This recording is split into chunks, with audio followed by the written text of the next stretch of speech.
Gente, vamos lá, continuando na página 357, falando sobre agora os elementos atmosféricos. Na verdade, continuando, né? A gente falou sobre pressão e também falou sobre pressão não, temperatura e também a gente falou sobre latitude. Agora a gente vai falar sobre altitude, tá? Na página 357. Vamos lá. Na troposfera, começando lá, na troposfera, quanto maior a altitude em relação à superfície terrestre, menor a temperatura do ar. Grifa isso aí. Gente, isso quer dizer que o quê? Quanto mais alto, menor a temperatura, mais frio. Então, se vocês quiserem simplificar isso e colocar ao lado, em cima do livro, aí é melhor. Quanto mais alto, quanto maior a altitude, mais frio ou menor a temperatura, tá? Continuando lá. Desse modo, as áreas localizadas em altitudes elevadas, mesmo as situadas em áreas intertropicais, apresentam temperaturas baixas. O que quer dizer isso? Gente, pode ser que uma montanha ela esteja situada, uma montanha bem alta, quando eu falo montanha é porque a elevação é muito alta, tá? Pode ser que uma montanha esteja num lugar quente, né, de um clima quente, como na África, por exemplo, e essa montanha pode apresentar o topo cheio de neve. Pode, como está na figura ao lado aí. Essa figura ao lado é o Monte Kilimanjaro, na Tanzânia, na África. Gente, vocês sabem que o continente africano predomina o clima quente, né, os climas quentes. Gente, olha lá a figura na página 357 lá na montanha. Em cima, essa parte branca são neves, tá? É neve, tá? Por quê? Quanto mais alto, menor a temperatura. Então, essa montanha ela tem uma altitude muito elevada. Então, no topo da montanha tende a temperatura a ser mais fria e pode ocorrer a ocorrência, pode ter neve, tá?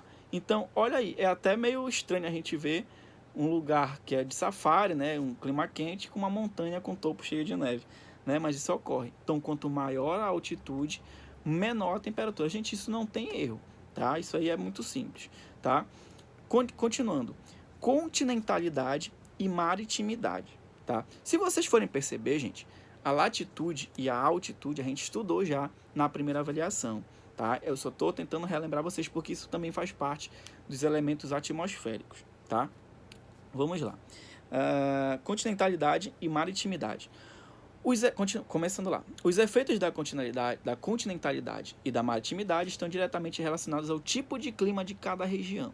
Tá? Então, a continentalidade e a maritimidade estão ligadas ao clima, tá? Diretamente ligadas ao clima. Grifa esse primeiro parágrafo aí. Começando lá. O efeito da continentalidade ocorre com maior intensidade em áreas afastadas das grandes massas de água, tá? Nessas regiões, a temperatura do ar se aquece e se resfria rapidamente. Gente, quanto mais o lugar é afastado, tá? É afastado de massas de água, é mais para o centro do Brasil, como no centro-oeste, no centro-oeste ali na parte de Goiás, Tocantins, não tem a predominância de muita massa de água.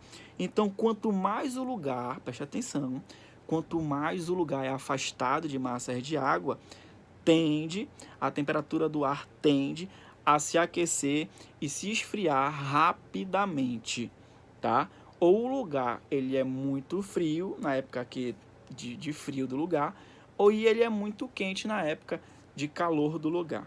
Não vão esquecer isso aí, tá? Se você não entendeu, vai voltando o vídeo e vai ouvindo aí, beleza? Continuando. Em decorrência disso, há maior variação de temperaturas em alguns estados brasileiros, como Mato Grosso. Olha lá na figura lá. Gente, olha na figura da página 357. Olha onde fica o Mato Grosso. O Mato Grosso não é muito afastado do Oceano Atlântico? Sim.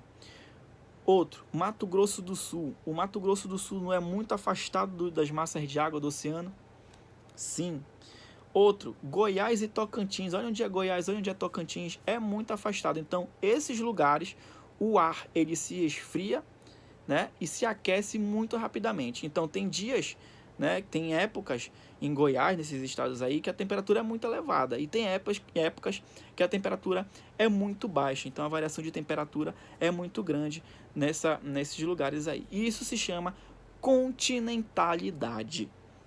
Tranquilo? Beleza. Vamos para a maritimidade agora. A maritimidade é a mesma ideia, tá? Vamos lá. Já o efeito da maritimidade ocorre em áreas mais próximas de mares e oceanos. A maritimidade já ocorre com os lugares que ficam perto das massas de água, tá? Beleza. Onde as águas se aquecem e se resfriam lentamente.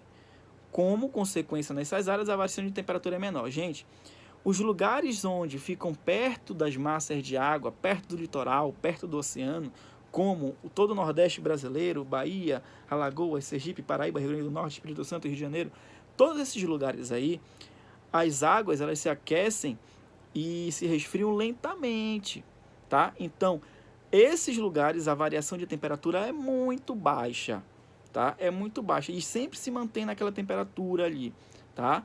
É muito baixa a variação de temperatura. Isso se chama maritimidade, tá? Enquanto a continentalidade a variação de temperatura é maior, a maritimidade a variação de temperatura é menor, tá ok? Então, ó, gente, na página 358, a gente vai começar a falar sobre pressão atmosférica. Mas antes disso, antes de falar da pressão atmosférica, que eu vou colocar em um vídeo separado, porque é bem importante e é bem detalhista, eu vou detalhar mais. Eu queria que vocês colocassem na página 358, porque eu vou falar sobre amplitude térmica. O que é amplitude térmica? Pessoal, a gente fala de amplitude térmica e as pessoas já ficam assim, meu Deus, o que é amplitude térmica? Esse nome é muito estranho, deve ser difícil. Pessoal, é o seguinte, a amplitude térmica eu não vou nem ler, tá? Para não demorar muito. Amplitude térmica é uma coisa muito fácil. O que é amplitude térmica? Você pega a maior temperatura de um dia e diminui pela menor temperatura do mesmo dia. Isso vai te dar um número. Esse número vai ser amplitude térmica. O que tem de difícil nisso? Nada. Vamos a um exemplo. Por exemplo, de manhã, hoje aqui em Belém, fez 35 graus. Um exemplo, 35 graus. De manhã, naquele sol pesado mesmo, de meio-dia, vamos dizer assim. 35 graus. Aí a gente vai medir a amplitude térmica. De noite, a temperatura baixou e foi para 29 graus. Tá? De manhã fez 35 e de noite fez 29 no mesmo dia. Gente, 35 menos 29 vai dar quanto? 6 graus. Então, 6 graus foi a amplitude térmica do dia em Belém. Gente, isso é amplitude térmica. Para que serve a amplitude térmica? Para ver quanto a temperatura varia durante o dia. É difícil? Não. Isso é amplitude térmica. Geralmente, a amplitude térmica ela é falada nos telejornais. Quando a pessoa vai lá e fala, a amplitude térmica de São Paulo deu 10 graus. Aí antes você tem a noção de quanta temperatura deu uma variada no dia ali. Mas a amplitude térmica é só tu pegar a temperatura máxima de um dia e diminuir pela temperatura mínima do mesmo dia. Isso vai te dar a amplitude térmica, tá? Sem aí problema nenhum a amplitude térmica. Gente, na próxima aula a gente vai falar sobre pressão atmosférica, que é um pouco complicado e eu vou precisar de uma aula à parte, tá? Para falar só sobre pressão atmosférica. Então, continuando aí os elementos da atmosférica, elementos atmosféricos, hoje a gente aprendeu sobre altitude, continentalidade e maritimidade. Na aula passada a gente aprendeu sobre temperatura e latitude, tá ok? Então aguarde as próximas aulas que a gente vai falar sobre pressão atmosférica. Obrigado.